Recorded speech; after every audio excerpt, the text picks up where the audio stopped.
All right. So in the MK Ultra episode, I warned everybody that I had a lot of notes and it was probably going to create a lot of background noise. So I'm going to warn you the same thing tonight. I got more notes than Donald Trump has fake bake receipts. I got more notes than times Megan's going to say like in this episode. I got more pages of notes than Jeffree Star has people who still like him, which is like 7 pages. Wait, I'm sorry. Say that one again. I zoned. I said I got more pages of notes than Jeffree Star has people who still like him, which is like 7 pages of notes. Jafar Star.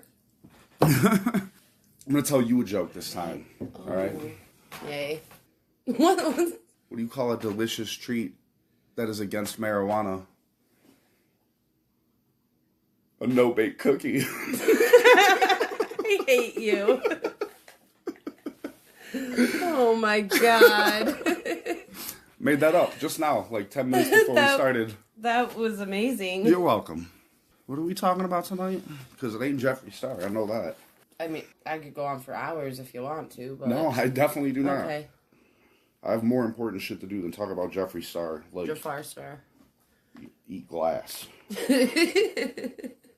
That's on the list above talking about Jeffree Star. You got your notebook. Yes. I have a lot of notes. You haven't even really discussed this with me. No, I haven't. A lot of this is actually going to be brand new shit to you. Stuff you've probably heard me talk a little bit about. But a lot of it is going to be new stuff to you. And it's kind of going to be scattered. We're mostly talking about the Bible and how the book that you read is not the book that you thought you read.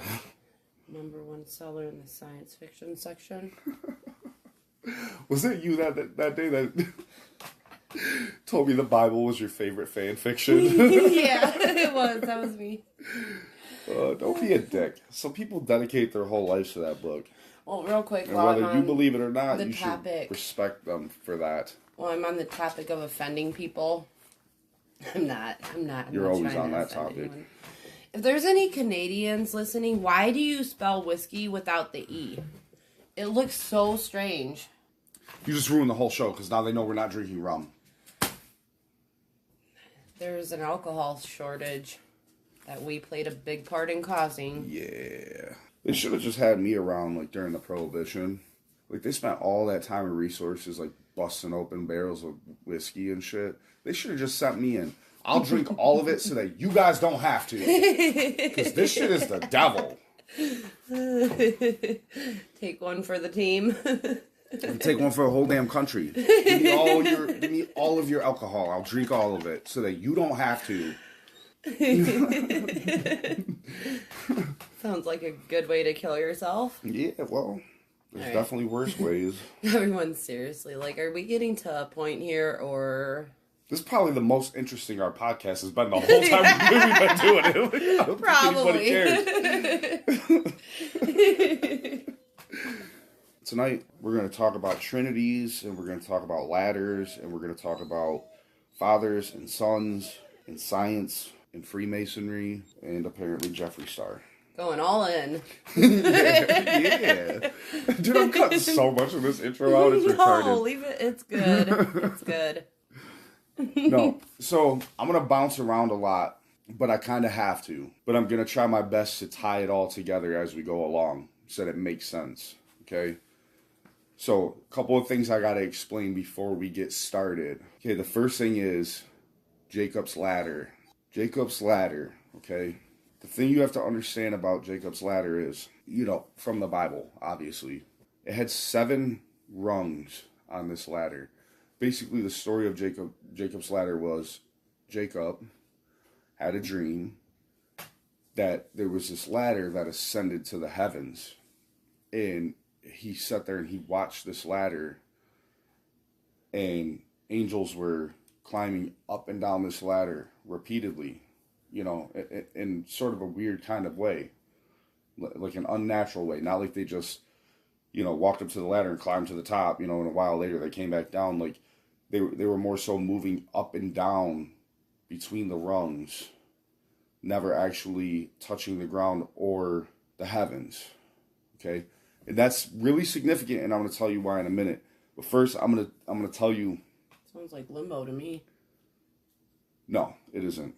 I'm going to give you a couple of clues here before I tell you about the next thing. There's 7 steps on the ladder. There's 7 chakras in the human body. There's 7 densities. If you are familiar with Ra and the Law of One, there's 7 densities of human existence. There's also 7 levels of mankind that they talk about in different religious 7 texts. deadly sins. That's irrelevant. Oh. So, well, it's kind of relevant to what we're going to talk about, but not exactly. I actually forgot to put that in my notes because that's actually really relevant. You're welcome.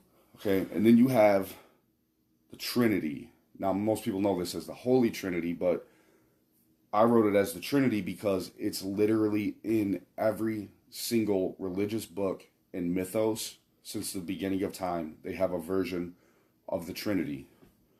Okay, like in Buddhism, it's mind, body, spirit, right?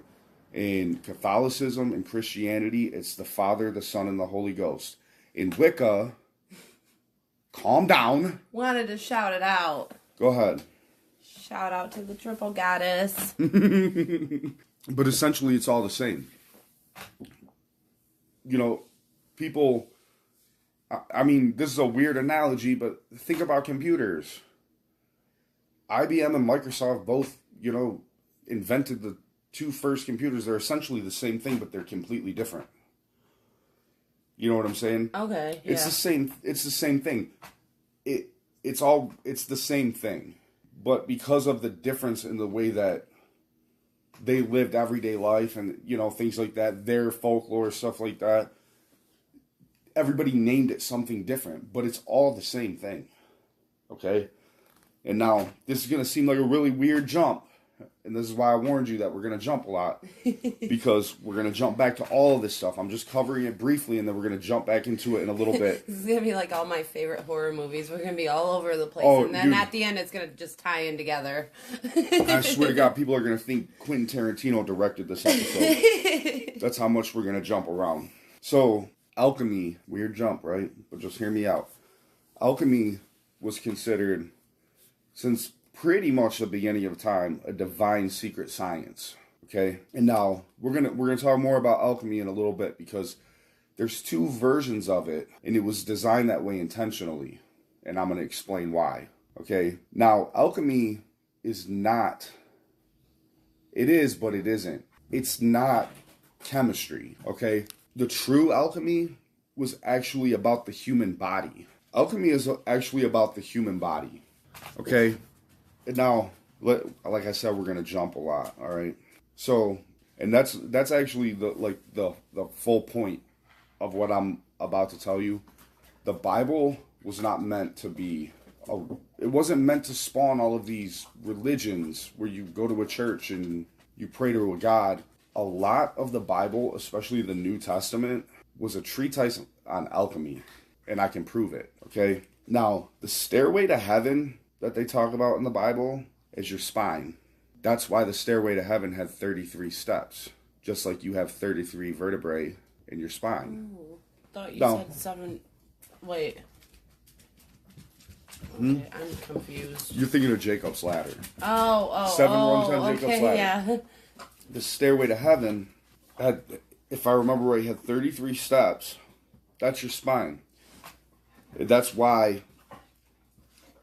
That's something that Freemasonry adopted. They have 33 degrees. Each one represents one of the vertebrae of the spine as you ascend to heaven. Because heaven doesn't actually exist. It's not a physical place. Heaven exists in your mind. Right? And I know it sounds crazy. To someone who's never heard anything like this probably sounds crazy, but keep listening. Okay? Now, not only did Jesus turn water into wine at the age of 33, which is relevant, and I'm going to explain why in a minute, he died shortly after at the age of 33, okay? And I'm going to explain why he died at the age of 33 in just a few minutes, okay? But before we get into that, we're gonna do a Star Wars thing, and we're going to start with the ending. We're going to jump right to Revelations. Because... I mean, you already did. You told me how the story ends. Yeah, we're not going to... Anyways. Jesus dies. So, now, this is important to know the words that you use. I've said this over and over. See, everybody throws around words and they don't even know what they're saying. What does the word apocalypse mean? End of times. End of times. That's a negative. The origin of the word apocalypse is from the Greek word. Is from the Greek words apo. I don't speak Greek, so I'm probably pronouncing these wrong. I'm just going to put that out there right now. The word apocalypse comes from two Greek words, apo and kaluptine. Okay? And together, it's apokaluptine, which translated to English as apocalypse. Now, it's important to note that the original Bible was written in Greek, not English. Do you know what the word apokaluptine means in Greek? I didn't think you would. It means to uncover or reveal, not to end, not to destroy humanity, to reveal something to you. Exactly. The book is called Revelations. Do you know what a revelation is? It literally means the same thing. That something is going to be revealed to you. Mm-hmm. It wasn't an end time prophecy. Damn British colonizers, it was a rebirth. And their interpretations, they were way off. It was a rebirth prophecy. Everything that is spoken of in the book of Revelations happens in your body. The 7 seals of the apocalypse are your 7 chakras. The first 4 seals of the apocalypse, when they open, each one of the first 4 release one of the 4 horsemen of the apocalypse. So a better way to put it is one of the 4 horsemen of your personal revelation. Okay? Now, it's not coincidental that everything in this world on a subatomic level is made of only 4 elements, each one of them controlling 25% of the world. And the colors and depictions coincide perfectly with those 4 elements. You understand what I'm saying? Yeah. I don't know why I think that people listening can see me nodding my head. Now, like I said, a lot of this is going to sound crazy, but just hear me out for a minute. Now, when you get to... I should have looked this up to be sure, because I've read the Bible like 2 or 3 times all the way through, but it's been a long time. I believe it's the 6th seal. The 6th and 7th seal, when they break, a trumpet sounds in the sky. Now, if you relate that to the chakras, where is your 6th and 7th chakra? Crown is the 7th. Mm-hmm. Third eye. Yes, your third eye would be the 6th. I felt like there was another actual word for it. Yeah. But see, now they talk about these trumpets in other religious texts too. A lot of other religious texts. But they're not trumpets. They're frequency changes. When your brain reaches an elevated state of consciousness, the vibrational patterns of your mind change. And the trumpets you hear is your brain tuning to a new frequency. It's not actually a fucking angel in the sky with a trumpet. I can just picture it. Okay, and now, this is one thing I wanted to point out. You are the sacrificial lamb. Okay? Your lambs are comparable to sheep, right? And that's the revelation. Aren't they baby sheep? No, I'm going to pretend like you didn't say that. Oh. I'm actually might cut that line out so that the people listening don't lose faith in our ability to deliver wisdom instead of this right. I just listen, dude. I don't give any wisdom. You're the sacrificial lamb. Because that's your revelation. That you've spent your whole life living a lie. Okay? Now this end time prophecy, it's not an end time prophecy, it's a rebirth prophecy. It's when you die and you're reborn as something much greater. You understand? Therefore, you're the sacrificial lamb. Because once you slaughter that lamb, you're reborn as something much greater. Okay? Now, I wanted to go a little more into detail about the miracles that Jesus performed, because they're all relevant to what I'm talking about. He did walk on water, but it was actually frozen because it was winter. Can you cut that out? I'm sorry. No, I know you're being funny, but I mean, some people listening to this might be Christian. This might already be borderline offensive to them. And then you're just over there, comparing Jesus to Olaf. Anyways. Sorry. I was going to cover all of them, but I wasn't sure how long this episode was going to go if I did. A lamb is a young sheep under the age of 1. Really? Yes. I didn't know that. I thought they were different things. Well, clearly I knew. Well, remind me to never eat lamb I chops. do have some wisdom. No, you have Google. It's not the same. At least I manually input it and I don't just ask Alexa. Anyways, so I wasn't sure how long it was going to go if I covered all of them. So I just covered the one that I felt like was most relevant to the point I'm trying to make right now tonight. Because probably the next 6 episodes of this are going to be about this. That's how long it's going to take me to fully prove my point. At an hour and a half long per episode? Yeah. So, the marriage of Cana was the first miracle that Jesus performed. And this was when he turned water into wine. So, the wedding was going great, but one of the servers at the wedding basically came out and was like, what do we do? We're out of wine. And Jesus' mother looked at him basically do something. And he's like, well, I'm not ready to go home. I'm still trying to party. So he looks at the server and he's like, go fill all those things with water and then bring them out and serve them. Guy goes and fills them all with water. And by the time they all make it to the table, everybody's drinking it like this is the best wine I've ever had. Jesus, come over here. You can save us some money. That story actually refers to one of the stages of alchemy. And I'm going to explain in a minute when I get to that one. Because now we're going to jump back in to the alchemy part of this. So I can kind of try to tie all this together for everybody. Okay, so now I'm going to explain the process of alchemy step by step. Okay? And as I go, I'm going to tie it into all of the things we've already talked about. So I brought them up first. Thought it would make more sense to explain those things and then kind of go back to them as opposed to just going through the steps of alchemy and trying to explain what Jacob's ladder is in between. I feel like that would just cause confusion. Okay, so I'm not going to get deep into alchemy.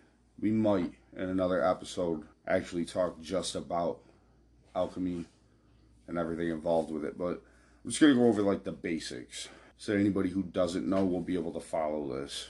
Okay, so the first thing about alchemy is it was believed to be a physical science, okay, which in theory it was, but not the way that people took it. Now in alchemy they called it the materia prima, which I believe was Latin, which means translated to English it means prime material or first material. Okay, now that reference in alchemy was referring to the fact that everything in the universe came from the same source. Okay, one thing holds everything together. All right, now some religions call it ether, prana, mana, spirit, the Holy Ghost, whatever. It holds together everything. Without it, this world would cease to exist. Okay, it absolutely is there. You can't see it, can't touch it, can't taste it, but it's there. And without it, there wouldn't be anything. Okay. So it's energy? Yeah, essentially, yeah. It's the energy that makes up everything. It holds everything together. See, that's the whole world is just energy and matter, right? That's all the whole world is. And all of the matter is made up of the 4 elements that we talked about before. So this is where alchemy split into 2 branches, okay? And I have a theory on why, and I'm going to talk about it in a second, but there were the people who believed that alchemy was purely a spiritual art, and it was about perfecting yourself as a human being.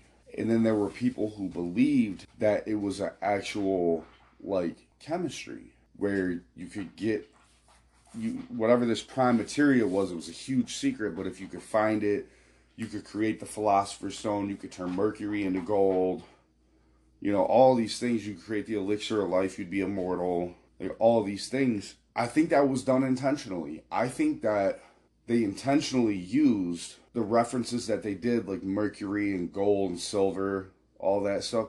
They made it that way because the shady, corrupt person who tries to exploit alchemy is going to follow an endless trail trying to find out what this prime material is so that he can turn mercury into gold, and he'll never succeed.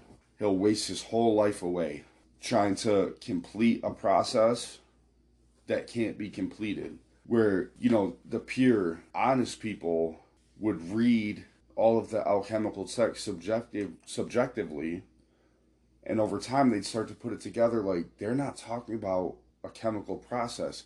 They are, but that chemical process doesn't happen in a laboratory. It happens in your body. It's about perfecting you. You're made up of base metals. Do you understand what I'm saying? That was the whole thing. You could take any base metal and you could turn it into gold. Well, that's the whole point of alchemy. Everything that makes up this world makes up you. You're made of iron and mercury and all that shit. It's all in you in trace amounts, So that was the whole idea. You transmute yourself into gold. Does that make sense? Yeah. Now I'm going to cover the steps one at a time, and I'm going to occasionally jump back to what we talked about before. So calcination was the first step. And actually, before I get into this, I should say there were like a ton of different like schools of thought on alchemy. Some of them had 7 steps, some of them had 6, some of them had 4, some of them had 12. But essentially, it was all the same process. So what I'm going to do is the original 7, which is it's believed that these original 7 steps of alchemy originated in ancient Egypt when it was called Chem or Kemet. Okay, now the first step is calcination, which calcination as a scientific term means heating and decomposing raw matter. Okay, now on a personal level, what that means is this is the step where you start to break down your ego. You start to get rid of self-doubt, stubbornness, self-sabotaging behavior, pride, and arrogance. You start to realize that every human being is capable of good and bad, and we fluctuate between the two like pretty seamlessly, and a lot of times we don't even realize it. Yeah. When a person is being arrogant, they don't realize they're being arrogant. They're just honestly being themselves, We know people like that for sure. Like one of the big ones is self-sabotaging behavior. Like, 20 years ago, that was me absolutely. I would do a lot of shit without even realizing I was doing it that prevented me from doing the shit I wanted to be doing. Everybody does that. But then you hit a point where you start to realize these things and you start to break down that ego. You start to realize like you're a piece of shit, but you don't have to be.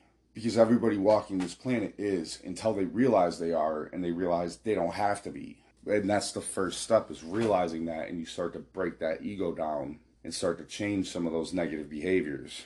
And then that leads into step 2, which is dissolution. And dissolution is basically, it's the beginning of feeling less identification with a false sense of self. And what that means is, a lot of people, they identify themselves by silly shit. They identify themselves by like hobbies they have.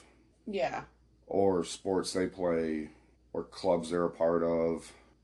Shit like that. Star sign. Guilty. I don't know if that really falls into that, but like as time goes on, you start to break your ego down. You start to realize like, yeah, that's stuff I do occasionally, but that's not who I am. That's not who I really am. Okay. You know what I'm saying? That's the second step, dissolution. All right. And this is where people have a tendency in the second step to like take a step back, and then they can really start to see their positive and negative traits. And once you can basically take a step outside of yourself and start to realize what your strengths and your weaknesses are, that's when you really start to like mature spiritually, which is the whole point of alchemy. Okay? And then that leads into step 3, which is separation. Now this is where we make our thoughts and emotions more defined by isolating them from other thoughts and emotions. That probably seems like a strange concept, but a perfect example of it is like, imagine that somebody has really hurt you, right? And you have a lot of resentment towards them. Mm-hmm. A perfect example of separation is trying to free yourself of that resentment so that you can forgive someone. Do you understand? It's like you're separating like, oh, this person hurt me and I should hate them. Well, now you're like separating it to like, I have this resentment because I've been hurt. And if I get rid of that resentment and I get past it, then I can forgive this person for what they've done. Do you see where the separation is there? Yeah. Okay, so this is where you really start to like see your authentic feelings for yourself and for other people. Is when you hit this like separation stage, right? So, like, I mean, you hear people say it all the time. They're like, "Oh, I didn't realize how much I hated that person until this happened." It's kind of similar to that, right? Like, once you hit the separation stage, you start to realize how deep your feelings actually go. You know what I'm saying? Sometimes in life, like, you meet somebody and you really like after just being around them for a day or two, you're like, I really don't like this person. But that's that. But then you hit the separation period, and then you really start to realize what it is about what makes this person tick that makes you not want to be around them. You know, does that make sense? Yeah. Like you, yeah. Yeah. See, a lot of times people, like, they go off gut instinct. They're like, there's something about this person, man, I just don't like them, so I'm just going to avoid them. But if you're in this separation period, you're going to be like, you know what? This person is arrogant. They act like they're smart, and they're not smart. You know, you're going to come up with all these hundreds of, like, really actually, like, deep reasons why this person sucks, and you don't want to be around them. Usually for me, it's, oh, they're a cunt. What? Can we say cunt on a podcast? I mean, I think so. I guess we'll find said out. Every other word. It ain't like that one's any worse. Okay, now it's important to note that in this stage of separation, this is where you honestly start to experience your worst emotions at their worst. Okay, like your anger, your frustration, disappointments, all that stuff. Like you're that's gonna be amplified. You're gonna feel that, and in a way, you're almost gonna be okay with it. Like you're working through that, as opposed to like the comfortable routine that people have, where they're like, "Oh, forgive or forget." Either forgive them and get over it, or forget it happened and just pretend like you don't know them. That's like a comfortable human response to things, so that we can avoid confrontation. And the funny thing about it is, a lot of people don't realize when they avoid confrontation, it's not because they don't want to be faced with what that other person says or thinks. It's because they don't want to be faced with their own emotions. Yeah. On the matter. Plain and simple. They're not afraid of this other person. They're not afraid of what this person is going to say or do. They're afraid of how they're going to feel, right? Yeah. And see, once you hit this separation period, you don't really experience that anymore. It's like, no, I'm absolutely going to get in this person's shit because I'm pissed off and they need to know it. And that's when you really start to like refine your emotions and your way of thinking, right? Mm-hmm. Okay, and that leads into number 4, which is conjunction. Okay, conjunction allows us to truly and honestly accept all the parts of our authentic self. See, that's important because a lot of people, especially these days, they just do what they're told. You know, their parents are Christian, so they're Christian by default. Yeah. Right? Like, their parents don't like pets, so they don't like animals. It's like you get to when you get to this stage, conjunction, you start to realize who you really are, and you start to accept it. And it's kind of like, fuck everybody else. If they don't like who I am, that's on them. That's their problem. That's not my problem. You know what I'm saying? Nobody can change who they are. And that's what this means. Like, that's the point where you honestly start to accept yourself. All of your flaws, all of your weaknesses, all of your strengths, all of it. You accept it for what it is. Okay? But this is the point, too, where this one's kind of a double-edged sword because in accepting yourself for who you are, all of your unconscious thoughts and feelings start to come into your conscious awareness. Okay, this is where you start to realize, like, you know, you have issues with certain people or certain groups of people, and, you know, you've always just played it cool and, like, played it off, but now you're starting to realize, like, you really hate this group of people for one reason or another. That's kind of a bad analogy, especially with the things that are going on in the world today, but because I didn't mean it like that. Like, but you know what I'm saying? Yeah. I mean, you can apply that to anything, you know, like. I mean, I hate feminists, so there's that. Is that a good analogy? Not really. Oh. No. Sorry. I mean, I guess, but not. No, not really. It's just like we all have moments where like we play shit off, like oh whatever, it's no big deal. It doesn't affect me. I'm not gonna involve myself in it, And then all of a sudden it affects you, and you're like, that's when you start to realize how you actually feel about it. It's kind of one of those types of things, except for it's all of it at once. You know what I'm saying? Like, it doesn't have to be thrown in your face. I'm struggling right now. I'm trying to come up with a good analogy, something to compare it to, and I'm trying to, but I really can't. I don't like emos very much. That's a good one. Okay. You're welcome. I just... Yeah, no, that's a good one, because even emos don't like emos. That's the whole point of being emo, right? Yeah, right? So, so imagine that. You're in high school, right? And there's all these emo kids around you, and you're like, yeah, whatever, I don't care. Well, that's a bad analogy. You just go about your business. I was an emo kid in high school, but... Whatever. You just go about your business, right? And then one day, something happens, and all of a sudden, you got 15 emo kids circled up around you, and you're like, I just realized how much I hate you, motherfuckers. Just now. That's kind of what this is, but on a grand scale. Like those fucking $30 cheap ass fucking Hot Topic bracelets. We're talking about alchemy. This wasn't supposed to turn into a fucking emo trashing competition. Drag so many different demographics of people. I noticed. You're the worst.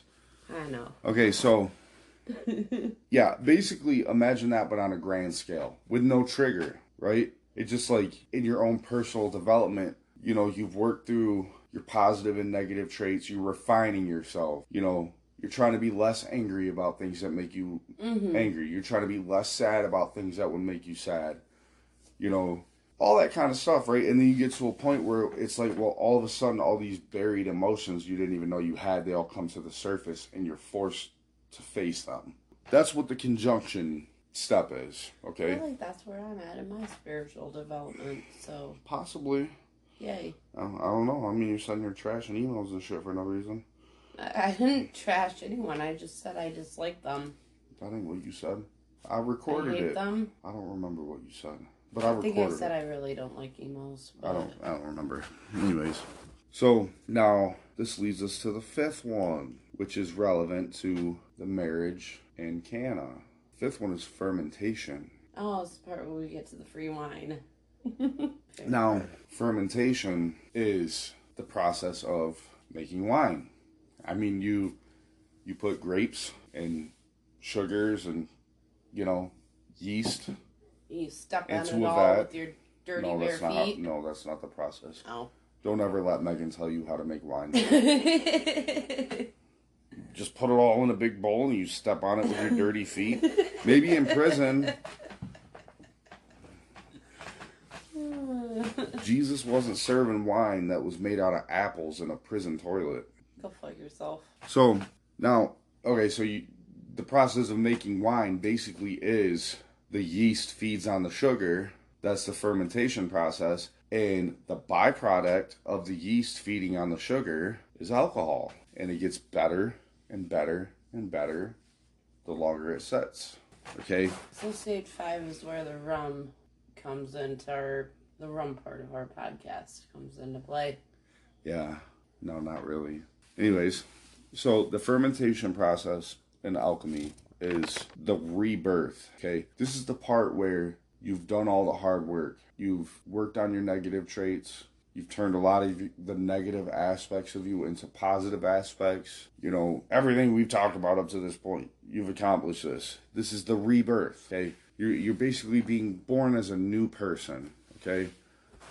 Or in alchemy, they refer to it as the refined self. Okay, now, there's two parts of the fermentation process. There's the putrefaction and the spiritization. Okay, now the putrefaction is the decomposition of our former selves. So like I said, all those negative aspects of you that you didn't like when you looked in the mirror, the metaphorical mirror, you're allowing them, you set forth, what am I trying to say?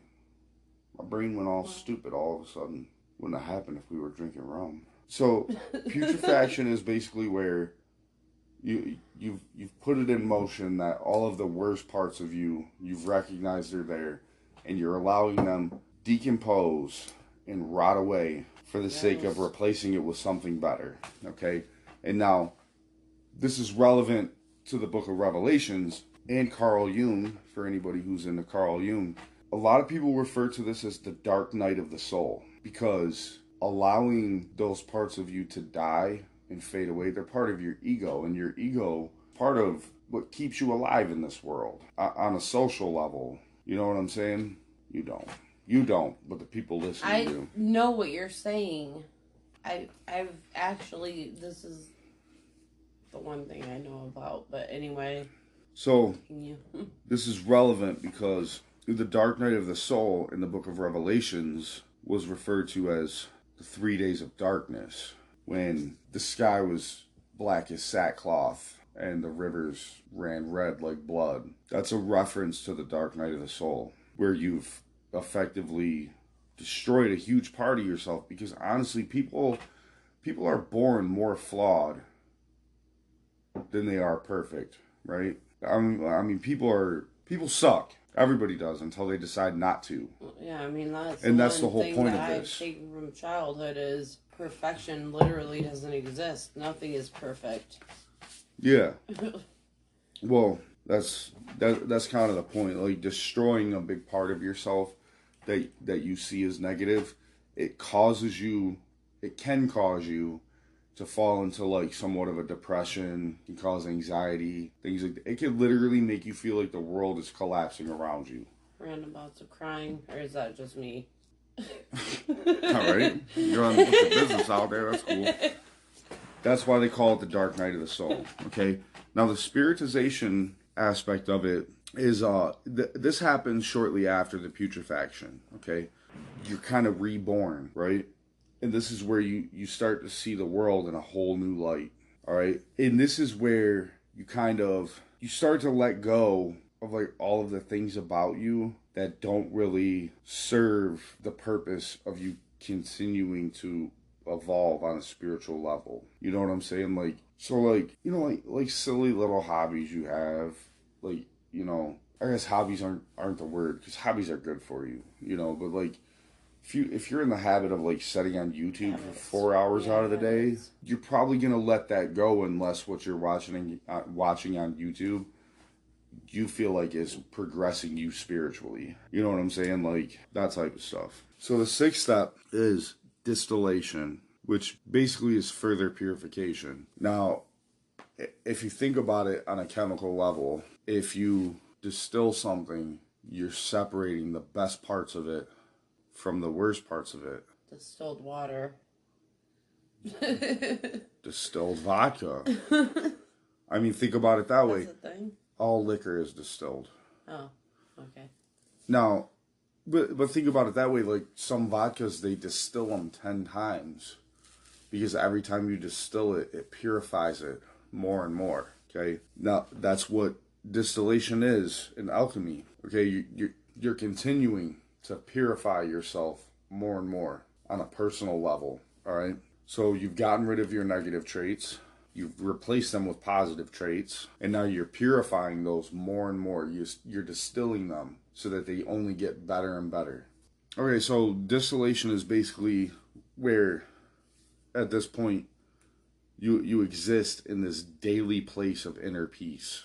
Okay? Where, like, you can't be shaken. Right? Nothing can piss you off. Nothing can make you angry. Nothing can make you sad.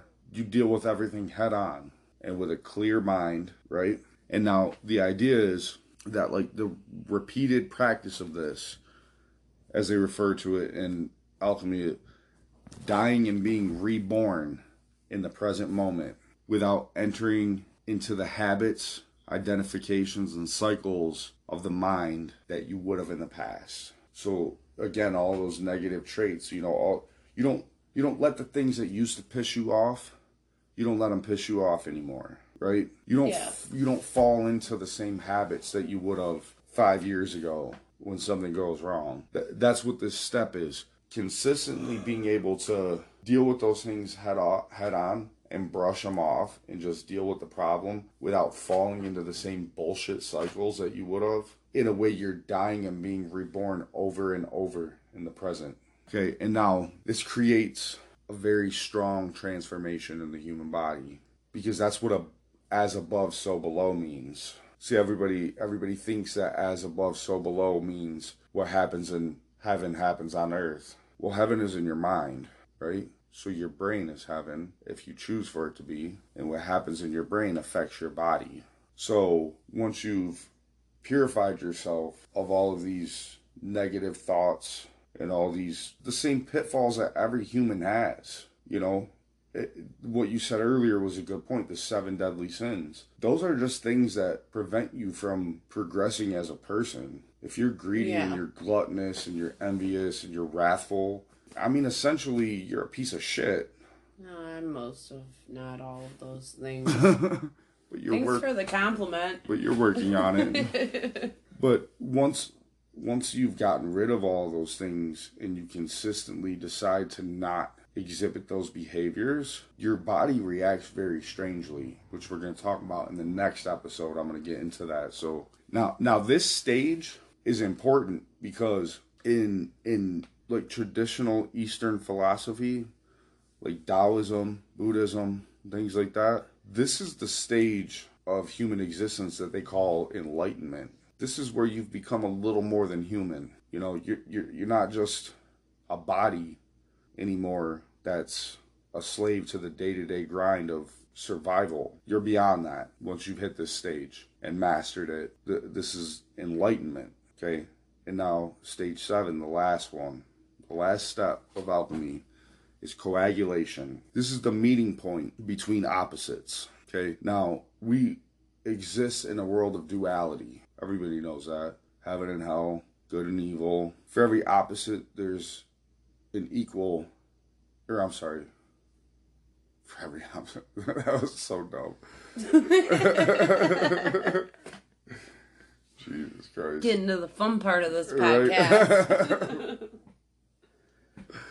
The name Wisdom and Rum is perfect because at the beginning it's wisdom and at the end it's rum. Or tonight whiskey. I thought that was the whole point. You whiskey without an E.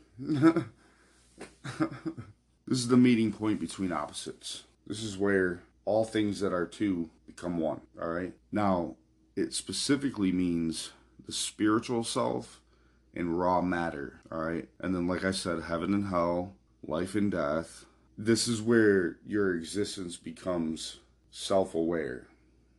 Okay? I'm going to explain a little more. Like I said, it's you become, your existence becomes something that is without duality. This is where you truly understand that everything actually is one thing. Alright? This is the point where matter becomes spirit. Spirit is manifested in material form. In this stage, this is where the physical universe is not separate from the mind or spiritual reality anymore. It's a reflection of it. That's the whole point of alchemy.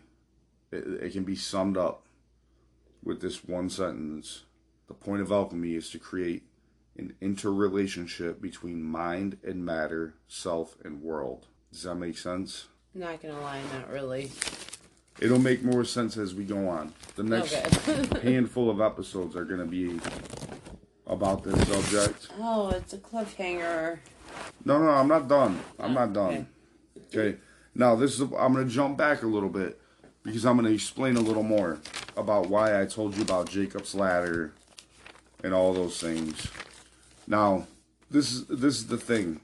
In the first step, calcination, where you're breaking down the ego and you're getting rid of your negative traits, you're building your positive traits. This is the angels climbing the rungs of Jacob's ladder in a very odd way. Because that's human nature. From day to day, your situation changes. You fall back a little bit into your negative traits. And then you decide, no, I'm trying to be different. I'm not going to do that. So then you climb back up a few steps of that ladder. And every time you do it, you're going a little less down and a little further up That's why the angels were climbing in a weird way. Well, that had confused me because I was like thinking in my head, I'm like, are they just like crab walking up the ladder? Like, how do you climb a ladder in a weird way? Thank you for clarifying that. I mean, think about it like this: like if you're trying to get on the roof, you're gonna walk up to the ladder and you're gonna go straight up the ladder and onto the roof. You're done, right? Mm-hmm. And then when you're done on the roof, you're gonna climb back down the ladder, and when you hit the ground, if you're not an asshole, you're gonna put the ladder away. So nobody gets hurt on it later. That's that. Yeah. See, this is different. This is, it was symbolic of them refining their worst traits, right? Because people get angry. I mean, you've heard of the shit that I've dealt with in the past with my anger issues. And every day I get a little bit better. Sometimes I fall back a little bit and I get angry over shit I know I shouldn't. Yeah. But then I bounce right back and I get a little bit better every time, right? Every time I get a little better and I fall back a little less than the time before. You see what I'm saying? So you're climbing that ladder in an odd way because you're up and down. Does that make sense? Yeah. That's the calcination period. That's refinement. You go a little bit back, you go a little bit further forward. And then a little bit less back, and then a little bit further forward. And you just get better and better. That makes sense. That's why I brought up Jacob's ladder. Okay? So next week, I'm going to explain to you what the crucifixion was, actually. And I'm going to explain to you what or who Joseph and Mary were. And what an actual immaculate conception is. And I'm going to explain to you the metaphors behind the lands of milk and honey. And all kinds of stuff.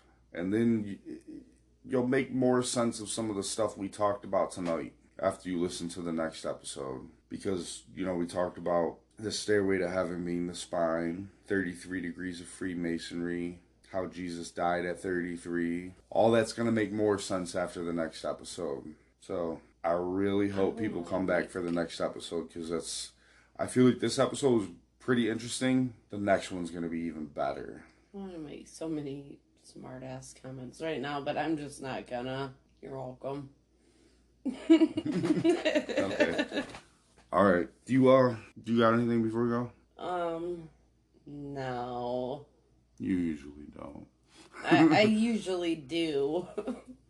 Is the problem, but I'm trying to turn a new leaf over, or however the phrase goes. So. Okay. Yeah, that. Usually you would do that in the spring, right? No, in the fall. You wouldn't wait till the fall. That's when the leaves fall. Yeah, so then you get new ones in the spring. All right, we're out of here. I just confused the shit out of her. So just lays eggs in the spring. I don't know what you're talking about. He's not real. Laters.